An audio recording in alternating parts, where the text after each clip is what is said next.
여러분, 사람들이 살아갈 때에 인생길이라고 하는 표현을 쓰고 있어요. 그러니까 살아가는 것이 길을 가는 것인데, 그 길이 사람들이 만들어 놓은 편한 길, 데크를 만들어 가지고 요즘에 편하게 다니는데요, 그런 길만 가는 것이 아니고 가다 보게 되면 울퉁불퉁한 돌길을 만나기도 하고 심각하고 험한 고난의 고개를 넘기도 한단 말이죠.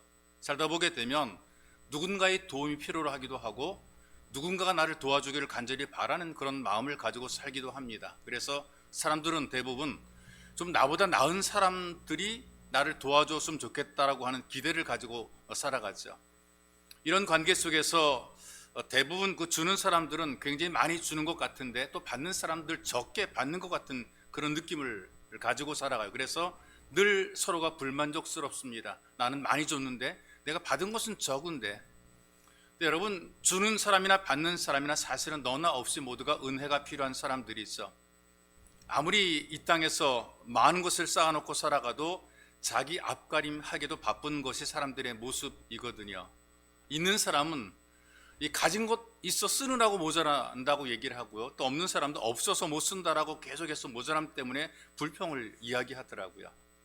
예전에 많이 유행됐던 시리즈 가운데 최불암 시리즈라는 그런 유머집이 있어요. 거기에 나오는 글이 있거든요. 최불암 씨가 급하게 화장실에서 볼일을 보는 중입니다. 잠시 후에 이주일 씨가 급하게 옆판으로 후다닥 들어왔어요. 이 볼일은 다 시작이 되었는데 근데 당연히 있을 줄 알았던 화장지가 없는 거예요. 안절부절하다가 그 밑에 발틈 사이로 보여지는 것을 보니까 옆에 분명히 자기가 잘 아는 최불암 씨의 신발이 있단 말이죠. 다행이다 싶어가지고 말 걸었어요. 너 최불암이지? 나 다 알아. 최불암이 조용히 있어요. 이주 씨가 또 부드러운 목소리로 다시 한 번 더 부탁합니다. 휴지 한 장만 빌려줄래? 대답이 없어요. 자존심이 굉장히 상했는데 뭐 이런 것 저런 거 따질 때가 아니기 때문에 애원하듯이 부탁합니다. 그럼 반장만 찢어줄래? 그래도 이 최불암이 힘든 것을 참는지 끙끙대고만 있는 거예요. 이번에 이주일 씨가 비굴한 목소리로 애원합니다. 야, 그럼 쓰고 버린 거라도 주라. 그래도 옆칸에 최불암이가 아무 말도 안 하는 거예요. 그러니까 화가 났죠. 화가 난 이주일이가 소리를 버럭 지릅니다. 야, 이 짠돌이 놈아, 써버린 것도 아깝냐? 그랬더니 최불암이 한마디 합니다. 조용히 해라 이놈아, 나도 지금 써버린 건 말리는 중이다. 사람들이 살다 보게 되면 있는 사람은 있어도 쓰기에 모자라고요, 또 없는 사람은 없기 때문에 껄떡대는 것을 보게 돼요. 있어도 부족하고 없어도 부족하고. 여러분들, 이게 사람들이 살아가는 세상의 현실이고요, 인간의 능력의 한계입니다. 오늘 이 말씀을 보십시다. 19절에 보니까 주를 두려워하는 자를 위하여 쌓아두신 은혜, 곧 인생 앞에서 주께 피하는 자를 위하여 베푸신 은혜가 어찌 그리 큰지요? 라고 선포를 하고 있어요. 주님께 피한다는 것은 주님 의지하는 것이요, 주님 붙잡는 것이죠. 믿음의 사람으로 산다는 얘기입니다. 이런 사람들에게 하나님께서 은혜를 쌓아두고 베푸신다라고 성경이 이야기를 해주고 있는 것이죠. 여러분과 제가 믿고 고백하는 하나님은 어떤 하나님이시냐? 쌓아두신 은혜를 베푸시는 하나님입니다. 이런 경우들이 성경에 보게 되면 종종 나오죠. 여러분, 창세기 후반부에 보게 된 요셉이 이야기로 많이 기록을 하고 있는데요, 풍년이 들었습니다. 곡식을 막 다 써버리는 것 아니거든요. 잘 준비하고 쌓아두지요. 막 풍년 들어서 남아 돌아간다고 막 먹고 버리고 그런 것이 아니라 잘 쌓아두었다가 필요한 때, 흉년이 들어서 먹을 것이 없을 그때에 요긴하게 나누어서 쓰는 그런 모습을 보게 돼요. 그러니 이 요셉이 사람들을 위해서 건져내는 능력 있는 지도자가 된 것입니다. 또 물이 풍족할 때 잘 저장해 두게 되면 가뭄으로 물이 없어 힘들어할 때 요긴하게 적절하게 배분해서 쓰게 되는 것이거든요. 마찬가지로 하나님께서 우리를 위해서 쌓아놓으신 은혜가 있다는 것입니다. 이걸 체험한 사람이 고백하는 것이 주께 피하는 자를 위하여 베푸신 은혜가 어찌 그리 큰지요 그랬어요. 이 은혜, 하나님의 은혜를 누가 누리게 되느냐? 아는 사람이 은혜를 누리게 되는 것입니다. 쌓아놓으신 하나님의 은혜가 있다는 것을 아는 사람은 이 은혜에 대한 기대와 소망을 가지고 하나님께 구해서 이 은혜를 누리게 되는 것이죠. 모르니까, 하나님께서 은혜를 쌓아두신 것을 모르니까 이 은혜를 누리지 못하고 그냥 막 살아가는 거예요. 내 힘으로 살아가는 거예요. 없는 것처럼 살아가는 거예요. 빈털터리 같은 그런 마음으로 살아가는 거예요. 하나님은 부여하시고 쌓아두시고 필요에 따라 베풀어 주시는 하나님이신데 이 하나님에게 구하지 않으니까, 알지 못하니까 얻지 못하고 살아가게 되는 거죠. 그 강문호라는 감리교 목사님이 지금 은퇴하셨는데요. 이 목사님이 그 목회자 가정에 태어났습니다. 아버지도 목사님이시거든요. 그러니까 가난한 학창 시절을 보낸 거죠. 등록금을 내지 못하니까 종종 예전에는 학교에서 네 부모님 모시라 그랬단 말이에요. 그러니까 등록금 못 내게 된 부모님을 자꾸 소원한단 말이죠. 아버지 학교에 찾아갔어요. 근데 이걸 아들이 본 겁니다. 선생님에게 한 번만 봐달라고 고개를 숙여 몇 번이나 고개를 숙이면서 한 번만 봐달라고 이렇게 막 인사하는 그런 모습을 보고 비참함을 느끼고, 아니 우리 아버지가, 목사인 우리 아버지가 이 돈이 없어서 가난 때문에 가 선생님에게 머리를 주아리는 것을 보고 마음에 결심을 한 거예요. 나는 돈 많이 벌어 나는 부자가 되어야 되겠다. 이를 악물고 공부를 한 이유가 부자 되기 위해서 공부를 했어요. 군에 입대하죠. 근데 월남전에 참가하게 되면 돈 많이 벌게 해줄 수 있다 그러니까 자원했어요. 그 목숨값을 걸고 자원한 게, 내가 죽어도 돈 많이 번다는데 그런 생각 가지고 월남 자원했습니다. 월남전에 참전했죠. 이분이 미군과 함께 생활하게 됩니다. 카투사로서 미군과 같이 이제 생활하게 되는데 영어가 완벽하게 익숙하지 못한 거죠. 눈치로 대충 이제 생활하는 경우들이 많아요. 첫날에 줄을 쫙 세워놓고 모든 군인들에게 배급을 나눠주는 거죠. 보급품을 다 나눠주는 겁니다. 여러 가지 막 나눠주는데 그 중에 하나 공중전화 카드 같은 거라도 나눠줬어요. 뭐라고 막 설명을 하는데 솔직히 알아듣지 못한 것이죠. 목사님 생각이 이거는 미군 부대 근무하는 신분증이다 생각했단 말이에요. 근데 미군들이 돈이 많은 사람들이, 돈이 많아서 이들이 풍족하게 생활합니다. 매점에 가서 비싼 것도 사 먹기도 하고요, 놀러 다니기도 하고요. 근데 미군에 비해서 한국 사람들이 그 받는 돈이 적어요. 그리고 의무적으로 70에서 80%는 고국으로 보내지는 거예요. 남은 돈 가지고 쓰는 거죠. 그러니까 늘 미군보다 늘 쪼들리는 생활, 그들 같이 생활하지 못하고 뭔가 좀 쪼들리는 생활을 했어요. 미군 동료들이 누리는 것을 바라보기만 했어요. 어디 같이 가자, 야 우리 놀러 가자, 뭐 어디 가자 이렇게 얘기할 때도 같이 가지 못했어요. 미군이 택시 타면 자기는 버스를 타야 됐고요. 호텔 가고 고급 레스토랑에 가고 그러면 자기는 값싼 음식점에 가야 되고 여관에 가야 되고 그랬단 말이죠. 그렇게 한 달이 지나게 되었을 때에 돈을 관리하는 장교가 자기를 부릅니다. 너한테 준 카드 어디 있느냐? 주머니 뒤져가지고 보여줬어요. 그랬더니 그 장교가 하는 말이, 너 이거 왜 쓰지 않았냐 그래요? 이걸 어디다 쓰는 거냐고 물어봤어요. 이거 어디다 쓰는 거냐 그랬더니 이거는 미군과 똑같이 쓸 수 있는 카드다. 네가 이걸 가지고 호텔이나 레스토랑이나 공항에 가서 이걸 제시하게 되면 네가 쓴 모든 돈은 부대에서 다 지불해 준다. 잘 가진 이 카드가 어떤 카드냐?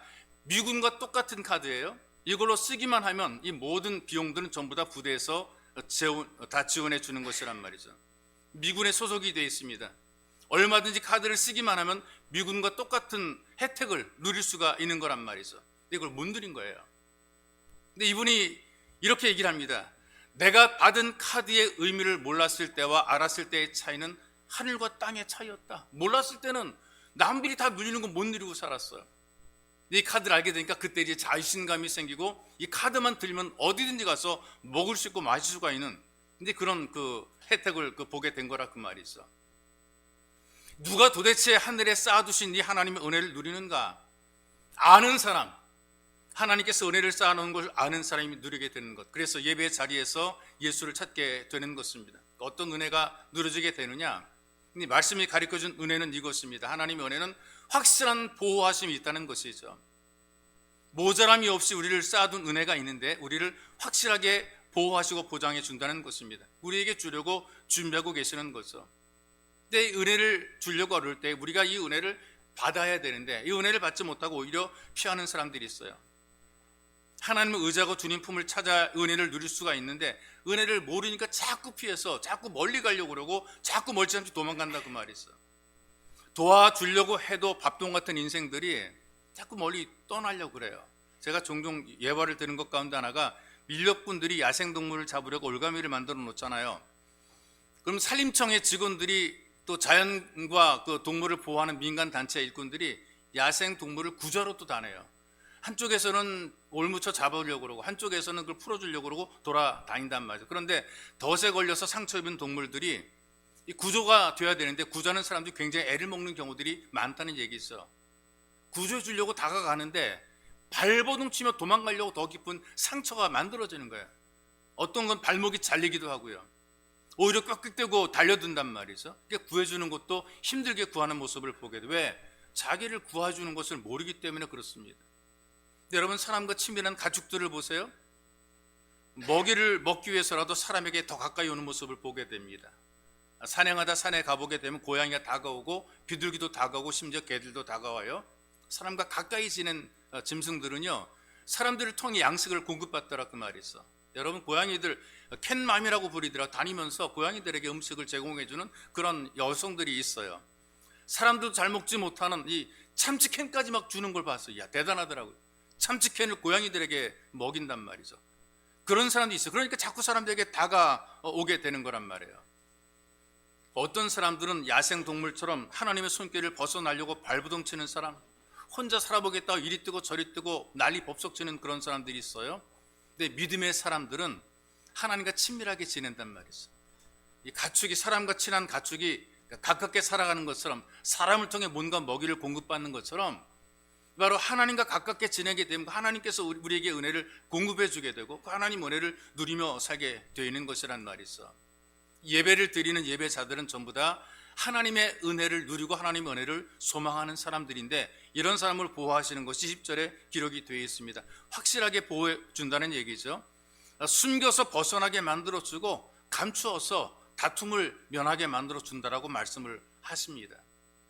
여러분, 살다 보게 되니까 우리가 아무리 조심을 해도요, 그리고 또 아무리 지켜줘도 우리 힘으로 안 될 때가 있어요. 내가 조심해도 다치고 상처날 때가 있고요, 내가 지키려고 해도 우리 힘으로 안 되는 때가 있단 말이죠. 두 눈을 뻔히 뜨고 봄에도 불구하고 어쩔 수 없는 그런 순간, 그런 때들이 우리에게 다가온단 말이에요. 부모가 자식을 지키고 싶어요. 아이가 아파 죽어갑니다. 근데 이게 안 된단 말이죠. 부모가 어떻게 안달해도 이게 안 되는 거란 말이에요. 아이는 죽어가는데 부모가 할 수 있는 것이 아무것도 없는 경우들이 많습니다.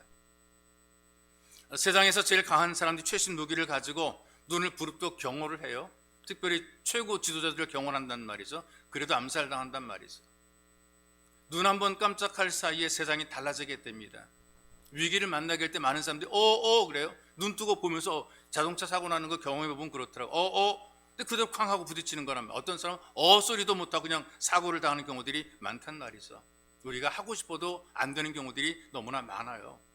근데 하나님께서 말씀하시기를 확실하게 어려움 속에서 숨겨주시고 벗어나게 만들어 주겠다라고 말씀을 하시는 겁니다. 한 청년이 직장에서 교회 다닌다 그러니까요, 사장이 이렇게 말했대요. 야, 인마, 여기서 먹여주지 교회가 밥 먹여주냐? 소리를 버럭 지르더래요. 돈 먹여주는 건 이 회사가 너한테 월급 주니까 밥 먹여주는 거지 교회가 너 밥 먹여줘 그랬어요.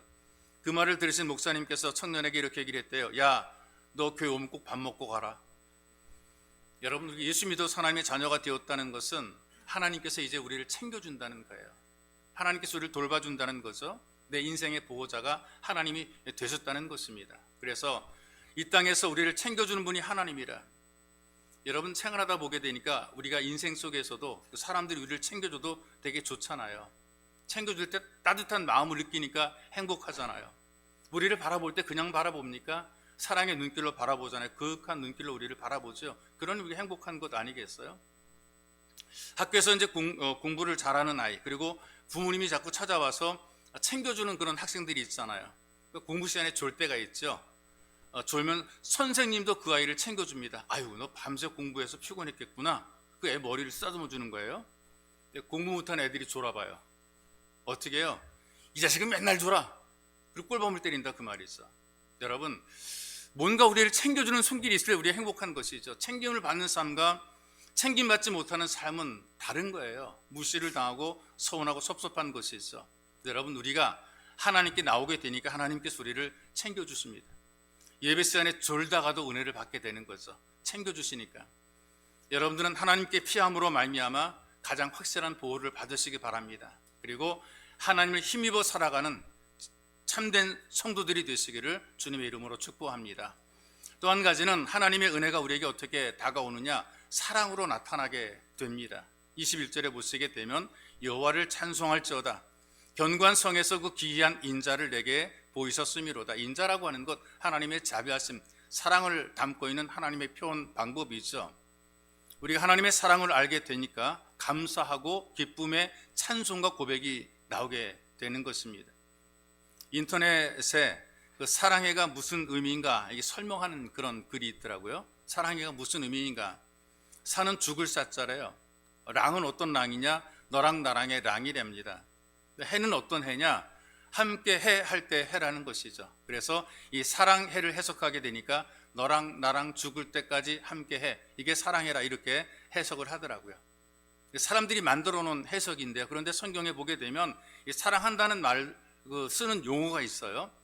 숨이라고 하는 의미를 가지고, 숨쉬는 이 숨이라는 그런 의미를 가지고 있어요. 사랑이 있으면 숨 쉬고 호흡하고 생기가 돌아가는데, 이 사랑이 없게 되면 숨 못 쉬는 것 같다, 숨 막힌 것 같다는 것이 있어. 하나님께서 우리를 이렇게 사랑한다는 것입니다. 하루하루 우리를 숨쉬게 하시고 생기를 돌게 하시고 살아가는 기쁨이 있게 하시고 삶의 만족을 주시는 것, 이 하나님의 사랑을 우리가 받을 때 이런 느낌, 이런 경험을 하게 된다는 것이죠. 돈 때문에 행복해지는 것도 아니고요, 좋은 남편, 좋은 아내 만나서 잘 사는 것 절대로 아닌 것입니다. 하나님의 사랑을 체험을 하고 내가 하나님을 사랑하는 삶이 되게 될 때 이것이 진짜 힘이 되고 이게 능력이 되는 것입니다. 초등학교에서 선생님이 도덕시간에 문제를 냈어요. 부모님은 왜 우리를 사랑하실까요? 라고 질문했더니 아이들이 여러 가지 재미있는 답들을 많이 하는데, 한 아이가 정말 재미있는 대답을 했어요. 그 아이의 답이 어떤 것인가? 이런 답을 썼습니다. 그러게 말입니다. 부모님이 왜 우리를 사랑하실까요? 그러게 말입니다. 어떻게 보게 되면 정말 우스운 대답 같지만 그러나 사실은 이게 정답일 수 있다는 얘기죠. 하나님께서 왜 우리를 사랑하실까요? 그 대답은 그러게 말입니다. 이유가 없는 거죠. 부모가 자식을 사랑하는데 이유가 없다는 얘기죠. 하나님께서 우리를 사랑하시는 특별한 이유가 없습니다. 하나님이 우리를 사랑하시는 것, 그냥 우리를 사랑하시는 거예요. 조건 없이 우리를 사랑하시는 거예요. 이 사랑을 아는 사람, 이 사랑을 받은 사람, 이 사랑을 경험한 사람들이 행복한 인생을 살게 된다는 것이죠. 사랑을 경험해야, 하나님의 사랑을 느껴야 삶에 활력이 돌게 되는 것입니다. 우리가 오르지 못할 산은 없다라는 책이 있어요. 이 책은 맹인으로서 한국 최초의 박사가 되었던 강영우 박사의 자전적인 책입니다. 여기에 이분의 둘째 아들이었던 진영이라고 하는 그 아들의 이야기가 기록이 되어 있거든요. 아이가 중학생일 때 1학년에 들어가게 되었을 때 숙제가 어떤 숙제냐, 가장 존경하는 사람이 누구인가 라고 하는 숙제를 냈어요. 거기에 서슴지 않고 이 아이가 대답한 것이 어떤 것이냐, 내가 가장 존경하는 사람은 마이클 조던이라는 농구 선수입니다 라고 대답을 했어요. 아이들 눈에 볼 때에 마이클 조던이 제일 존경스러운 거죠. 그리고 좀 더 이제 아이가 철이 들었습니다. 중학교를 졸업하는 3학년, 중학교 1학년 때는 마이클 조던이 최고의 존경하는 사람이었고, 이제 중학교 3학년 졸업할 때쯤 되었을 때 똑같은 숙제를 또다시 선생님이 내줍니다. 그때 이 아이가 내가 가장 존경하는 사람은 내 아버지입니다라고 자기 아버지를 소개를 했어요. 맹인이라는 불행한 약점을 딛고 일어나신 분, 한국에서 미국으로 와서 가장 존경받는 50명 가운데 한 명이 된 굉장히 위대한 인물, 앞을 보지 못하는 수많은 사람들에게 소망을 전하고 있는 나의 아버지는 가장 자랑스럽다. 그래서 자기 아버지를 가장 존경하는 사람이라고 기록을 했다는 것이죠. 이 아이가 거기서 끝나는 것이 아니라 좀 더 시간이 이른 후에 이제 성년이 되었을 때에 존경하는 사람을 다시 쓰고 있습니다. 어떻게 쓰느냐? 나에게 만약 똑같은 제목으로 글을 쓸 수 있는 기회가 주어진다면 나는 존경하는 사람이 또 바뀔 것 같다.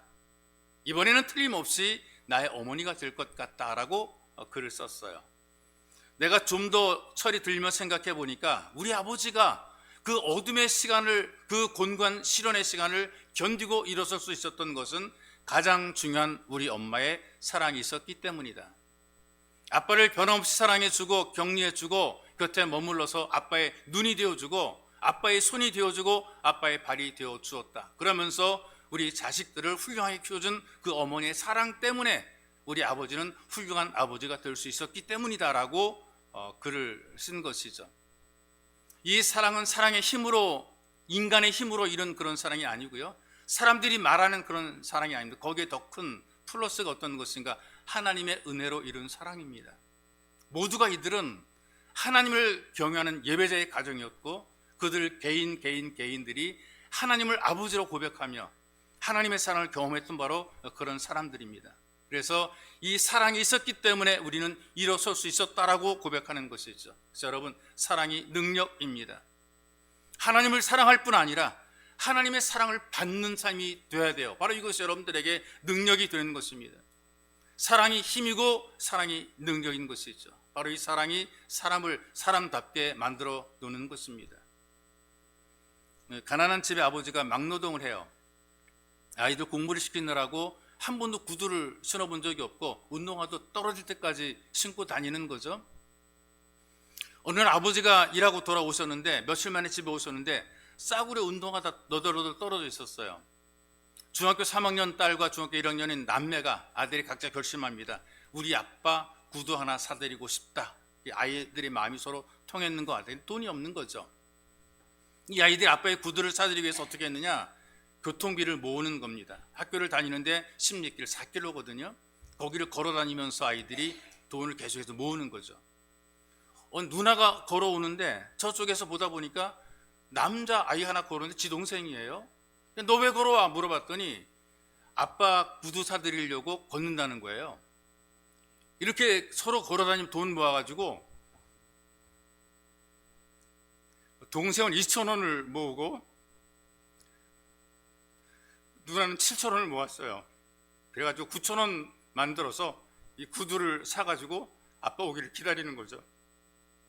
얘들이 얼마나 기쁜지, 내가 이 돈을 모아서 구두를 사서 아빠 드리겠다 이 생각하니까 너무나 기뻐가지고 이들이 기쁜 마음으로 아빠를 기다리는 거죠. 전 이거 진짜 사랑의 마음이라고 생각이 됩니다. 우리는 이런 사랑을 잃어버리고 살아가요. 예배를 드릴 때에 이 사랑의 마음을 잃어버리게 되니까 예배를 드리는 거 힘겹죠. 교회 나오는 게 어렵죠. 하나님께서 우리를 위해서, 우리를 사랑해서 은혜를 쌓아놓고 기다리시는데 우리는 감동도 없고요, 기쁨도 없고요, 왔다 그냥 가는 거죠. 이 하나님의 사랑을 떠나게 되니까 만사가 불행해집니다. 그리고 만사가 어려지게 되는 것이죠. 이 사람들 가운데 이상하게 주어진 삶을, 인생을 자꾸 찌그러뜨리며 살아가는 그런 사람들이 있다고요. 좋은 조건이 있어도, 그리고 모든 걸 좋게 만들어줘도 괜히 이리 찌그러뜨리고 저리 찌그러뜨리고 살아가는 사람들이 있어요. 하나님의 사랑을 느끼거나 믿지 못하니까, 이 불신앙 가지고 살아가니까 주는 것도 누리지 못하고 찌그러뜨리며 살아가는 거예요. 자기 혼자 살아보려고, 자기 앞가림 스스로 해보려고 이렇게 열심히 살아가는 그런 사람들이 있어요. 주신 은혜도 누리지 못하고 찌그러뜨린단 말이죠. 우리 하나님께서 우리들을 잘되게 만드십니다. 우리를 사랑하시고 우리를 좋게 만드시는 거죠. 하나님이 내게 준 인생을 좀 좋게 만드는 그런 삶이 되어야 되는 겁니다. 어떻게? 하나님의 사랑을 받아들이는 것이고 믿고 살아가는 것입니다. 내 속에 하나님에 대한 간절함, 하나님에 대한 이 사랑이 빨리 회복이 되어야 되는 것입니다. 그래서 여러분, 하나님의 사랑을 아멘으로 받아들이세요. 왜 날 사랑하실까? 이게 아니라 하나님 나를 사랑하신데 이보다 더 큰 감격이 어디 있어? 여러분들이 받아들이는 거예요. 이 하나님의 사랑을 힘입어서 힘든 세상도 당당하게 살아가시기를 주님의 이름으로 축복합니다. 그리고 하나님의 은혜가 우리를 격려하십니다. 하나님께 은혜 받은 사람들은 격려를 받고 힘을 얻고 살아가는 거죠. 22절에 보니까 부르짖을 때에 우리의 간구하는 소리를 들으신다 그랬어요. 24절에 보니까 하나님을 바라보는 사람들은 강하고 담대해진다는 것이죠. 이게 우리에게 격려가 되는 것입니다. 우리 소리를 들어주는 사람이 있습니다. 우리의 마음을 알아주는 사람이 있습니다. 세상에서는 시끄럽다고 얘기를 하는데 하나님께서 우리의 소리를 알아들으시는 것이란 말이죠. 신앙생활을 시작한 지 얼마 안 되는 성도의 집에 누군가 초인종을 눌러요. 누구냐 그랬더니 진리의 말씀을 나누려고 왔습니다 하고 정중하게 대답을 하길래 문을 열었답니다. 낯선 사람 둘이 서 계셔요. 한 분은 60대쯤 되어 보이고 할머니이시고 또 한 사람은 40대로 보이는 그런 중년의 여인인데요. 이 성도가 자기는 예수 믿는다, 나는 교회를 다닌다라고 밝혔어요. 근데 방문한 사람들은 그거 다 알고 왔다, 당신이 교회 다니는 거 알고 왔다, 그렇게 알고 왔다는 듯이 물어보는데 질문하냐면 하나님의 이름은 아십니까? 라고 묻더래요. 성도가 이렇게 대답합니다. 하나님을 하나님이라 그러면 되죠. 이렇게 대답을 했대요. 근데 방문한 사람들이 이렇게 알려주더랍니다. 하나님은 이름이 아닙니다. 하나님이라고 하게 되면 어떤 신이 대답할지 모릅니다. 꼭 하나님 부를 때에 여호와 하나님을 찾아야 됩니다. 온 사람들이 여호와 증인들이에요. 이 말을 들은 성도가 방문자들에게 이렇게 물어봅니다. 선생님들은 아버지를 어떻게 부르시나요? 그랬대요. 그랬더니 아버지를 아버지라 부르지요. 그랬더니 이렇게 얘기를 합니다. 아버지 이름을 안 불러도 잘 알아듣잖아요. 김용재 아버지 이렇게 안 부르고 그냥 아버지 부르잖아요. 하나님 아버지도 다 알아들으시거든요. 이렇게 얘기를 했더니 그 사람들이 우물쭈물하면서 다음에 보자 그러고 그냥 나갔다는 것이죠. 여러분, 하나님께서는 우리를 다 아십니다. 그리고 하나님의 자녀가 된 우리들의 소리를 하나님께서 들으십니다. 그래서 여러분들이 어떤 환경, 어떤 조건에 있든지 하나님 아버지를 부르고 도움을 요청하게 되면 쌓아두신 은혜가 있어 우리에게 베풀어 주시는 것입니다. 어떤 마음을 가지고 있든지 하나님 아버지께서 나를 도우신다라는 믿음을 가지고 여러분들이 기도하고 구해야 되는 거예요. 집사님 한 분이 계시는데요, 왼쪽 가슴에 혹이 발견돼가지고 유방암 수술을 하셨어요. 수술은 잘 됐다 그랬는데 1년 후에 재발이 됐습니다. 손을 쓰지 않으면 위험하다 그러는데 간 수치가 너무 높아가지고 지금 당장 수술을 받을 수 없다는 거죠. 그러니 수술을 해야 되는데 수술을 받을 수 없다 그러니 어떻게 합니까? 계속 위기는 닥쳐오고 있는데요. 그래서 이분이 작정을 하고 하나님께 금식 기도를 했어요. 하나님께 금식 기도하는 5일째 마음에 확신이 듭니다. 내가 하나님의 도우심 받아 난 일어설 수 있다라고 하는 확신이 들어요. 그럼 통증이 사라지게 되고요, 부었던 몸이 가라앉습니다. 병원에 와서 진찰해 보니까 있던 이 암세포들이 사라지고 말았어요. 이 치유를 간증을 하는 겁니다. 하나님께서 우리를 도우신다라는 이 확실한 체험들을 가지고 자신감을 가지고 사람들에게 얘기를 막 하고 다니는 거예요. 왜? 내가 경험한 거니까, 내가 받은 은혜니까, 내가 기도해서 내 병이, 이 죽을 병이 고침을 받았으니 자신 있게 자랑스럽게 막 외치고 막 다닌단 말이죠. 여러분, 우리가 마지막이다 싶을 때가 하나님께 손을 쓰는 그런 때거든요. 어떤 경우라도 하나님께서는 우리의 소리를 외면하지 않으십니다. 그런데 우리 마음이 어떤 마음이냐, 두드려보고 안 열리면 뭐 그만이 다른 데 가보겠다, 이런 마음을 가지게 되니까 능력이 안 나타나고 응답이 없게 되는 거죠. 제가 이 말하는 건 병원에 가지 말고 약도 먹지 말고 기도만 하면 낫게 된다 그런 의미가 아니고요. 하나님께서는 우리 지혜를 주어서 약을 만들어 놓으시고 훌륭한 의사들을 세워 놓으셨어요. 그래서 약물로 치료하고 의사를 통해 치료받도록 만들어 놓으신 것이죠. 문제는 다른 것이 아니라 기도할 때에 이 문이 마지막 문인 줄로 알고 간절히 구하게 될 때 하나님께서 우리에게 응답해 주시고 문이 열린다는 것입니다. 여의사가 있었어요. 첫 아이를 낳았는데 그 아이 혈색이 안 들어가지고 수혈했거든요. 그런데 이 뱃속에 장기들이 점점 썩어가는 거예요. 애가 배가 볼록하게 나와가지고 옆구리를 뚫어가지고 이 불순물을 바깥으로 뽑아냅니다. 아이 엄마가 의사거든요. 의사가 자기 아이를 보는데 얘가 죽을 것만 같아요. 애가 고통스러워한단 말이죠. 그러니까 가족들이 시간이 지날수록 아이가 고통스러우니까 어떤 기도를 하게 되느냐 하면은 서로 기도 부탁하기를, 빨리 데려가기, 하나님 이 아이가 고통받지 않고 빨리 데려가기를 하나님께 기도해달라고 부탁을 하는 거예요. 여러분 어떻게 기도를 부탁하시겠어요? 애가 너무나 힘들어요. 배는 불룩 튀어나오고 옆에 호수를 꼭 콩고투리 많은 것이 호수를 꼭 꼽아가지고 옆에서 불순물을 뽑아내고 있고 숨을 껄떡껄떡거리고 있고 하나님께 하나님 이 아이가 어쩌다 이렇게 불행하게 태어났습니까? 이 아이를 데려가시려면 빨리 데려가십시오. 친정엄마가 울면서 기도해요. 기도하다 정신이 번쩍 들었대요. 내가 지금 무슨 기도하고 있지? 내가 무슨 기도하고 있지? 살려달라고 기도는 못할 망정 내가 죽여달라고 기도하다니. 이분이 기도를 바꿨어요. 하나님 이 아이를 살려주세요. 제발 좀 살려주세요. 불가능을 가능하게 하시는 하나님, 이 아이를 살려주세요. 간절히 기도했어요. 모든 식구들이 기도를 바꿔버렸어요. 가망이 없던 그 아이가 의사인 엄마가 봐도 가망이 없었는데 점점 자라더니 100일 잔치를 합니다. 첫돌 잔치가 끝났어요. 초등학교 들어갈 때까지 아이가 말짱합니다. 이 손자를 볼 때마다 죽여달라고 기도했던 것이 얼마나 미안하고 얼마나 죄스러운지 정말 아이를 볼 때마다 미안하다, 그런 그 글을 쓴 것을 읽어보았습니다. 하나님은 없는 것도 있게 하시는 하나님이 있습니다. 생사복을 주관하시는 하나님이 있습니다. 믿고 담대히 기도하게 되면 우리들의 삶에도 은혜가 임하게 되는 것이죠. 그래서 믿음의 기도로 닫힌 문들이 열려지게 되고 기도의 능력이 회복이 되시기를 주님의 이름으로 축복합니다. 불안과 두려움들이 물러가고 막혔던 것들이 뚫릴 수 있기를 간절히 기도합니다. 매였던 것들이 풀어지게 되고 직장과 사업이 일어나는 복이 임하시기를 주님의 이름으로 축복합니다. 네, 기도합시다. 하나님 은혜가 누려지는 삶이 되기를 간절히 기도하십시다. 우리를 위해 쌓아둔 하나님의 은혜가 있으니 이 은혜가 누려지게 도와주옵소서. 간절히 기도하시고 위기에서 우리를 보호하시고 고난의 현장에서 우리를 극복할 수 있도록 이끌어 주옵소서. 여러분들이 간절히 기도하십시오. 누구든 인생에 굴곡이 있습니다. 쉽고 평탄한 길을 가는 것이 아니라 힘들고 어려운 돌짝발 골짜기를 지날 때가 있는데 하나님 나를 도우소서. 여러분들이 간절히 기도하시고요. 하나님의 사랑이 누려지게 되고 오직 하나님을 사랑하는 기대가 있는 삶이 되게 도와주시고 사랑의 능력이 되게 도와주옵소서. 여러분들이 간절히 기도합시다. 내 인생에서 하나님을 경배한 예배 자리가 가장 행복한 예배 자리가 되게 도와주옵소서. 여러분들이 기도하시고요. 또 기도의 응답함으로 우리를 격려하시옵소서. 불안과 두려움들이 물러가고 우리의 길을 막았던 것들이 무너내리고 뚫릴 수 있도록 복 내려주시고 매었던 것들이 풀어지게 되고 직장과 사업이 일어나는 복이 있도록 하나님께서 은혜를 더하소서. 여러분들이 간절히 기도하겠습니다.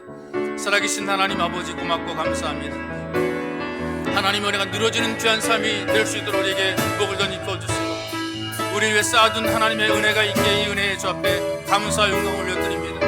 인생을 살면서 쉽고 편한 길만 가는 것이 아니라 위기의 순간들을 만나게 되고 어려운 고난의 길들을 겪게 되는데 하나님 모든 것들을 극복해 내며 이겨낼 수 있도록 주님께서 힘을 공급해 주시고 은혜를 베풀어 주시옵소서. 내가 사는 고난의 현장이 하나님 멈춰질 수 있도록 극복해 낼 수 있도록 은혜를 베풀어 주시옵소서. 하나님 믿고 믿음으로 기도하며 주 음성을 바라보는 믿음의 사람이 되기를 원하며 소망합니다. 쌓아둔 은혜를 향하여 우리 한날 소망 있게 도와주시고 손을 뻗게 도와주시고 우리가 발걸음을 향하게 만들어주시고 하나님 은총을 누리며 살아가 총령께서 걸어간 길을 부으심으로 함께하여 주시옵소서. 원컨대 하나님의 사랑이 우리에게 누려지며 우리가 주님을 사랑하는 삶이 되기를 간절히 원하며 소망합니다. 주님께서 우리를 사랑하셨습니다. 무조건 사랑하셨습니다. 하나님 우리를 깊이 생각하시며 사랑하셨습니다. 다 덮어주시고 다 도와주시기 원하십니다. 하나님의 사랑에 감동된 삶이 되게 도와주시고 우리 마음속에도 하나님에 대한 간절한 사랑의 마음이 있어 예배를 드릴 때 기대와 감격과 감동을 가져올 수 있게 은혜를 베풀어 주시옵소서. 내 인생에 하나님을 경배하는 자리가 가장 복 있는 자리가 되게 만들어 주시옵소서. 기도 응답함으로 우리를 격려해 주시기 원하며 소망합니다. 불안과 두려움들이 물러가고 모든 잘못된 것들이 해결되기를 원하며 소망합니다. 하나님 매었던 것들이 풀어지기 원합니다. 우리의 격려한 일들이 복되고 잘 되기를 간절히 갈망하오니 살아계신 아버지 주님의 은혜가 우리의 삶 속에 넘치게 부어지게 복 내려주시고 쌓아둔 그 은혜가 우리의 삶 속에 우리의 생애 속에 우리의 교회 속에 가정 직장 사업 속에 주님 넘치게 하나님 베풀어지게 만드시고 우리의 자녀들에게도 넘치게 베풀어지게 하나님께서 은혜를 베풀어 주시옵소서. 살아계신 하나님께서 우리를 위해 쌓아둔 은혜가 있음을 믿음으로 고백합니다. 이것을 바라보고 소망하며 믿음으로 손을 뻗어 하나님의 은혜를 누리는 복 있는 예배자가 되게 도와주옵소서. 우리가 쌓아둔 은혜를 통해서 하나님의 보호를 받고 인생 살면서 때로는 고난의 굴곡이 있지만 이 고난의 굴곡을 극복해내며 이겨내는 삶이 되게 만들어 주옵소서. 우리의 주의 사랑을 느끼고 경험하기 원하며 소망합니다.